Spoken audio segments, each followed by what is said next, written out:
Unplanned trip એટલે કે 2 કલાક પહેલા નક્કી થયું હોય ને એ વાળી ટ્રીપ.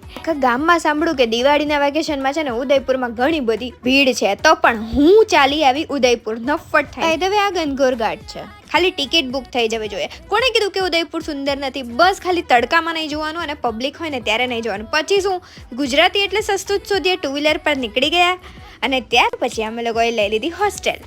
હોટેલ નહીં ગાઈઝ, હોસ્ટેલ.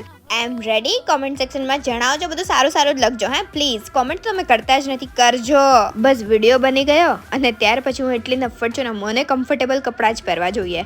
મારા જેવું કોણ છે કોમેન્ટ સેક્શનમાં જણાવો, કારણ કે મને છે ને વારે ઘડીએ સરખું કર્યા કરવાનું it's not cup of my tea. અને ત્યાર પછી હું નીકળી ગઈ જગદીશ મંદિર, જ્યાં અમે કાનાના દર્શન કર્યા અને 400 રીલ જોઈને ઉદયપુર એક્સપ્લોર કરવા નીકળી ગયા. તો સૌથી પહેલા મેં શું એક્સપ્લોર કર્યું એ તમને ખબર તો પડી જ જશે, પણ અહીંયા આવીને ખબર પડી કે નવા વિડીયોમાં કહીશ. બાય. લાઈક શેર કોમેન્ટ બધું કરી દેજો.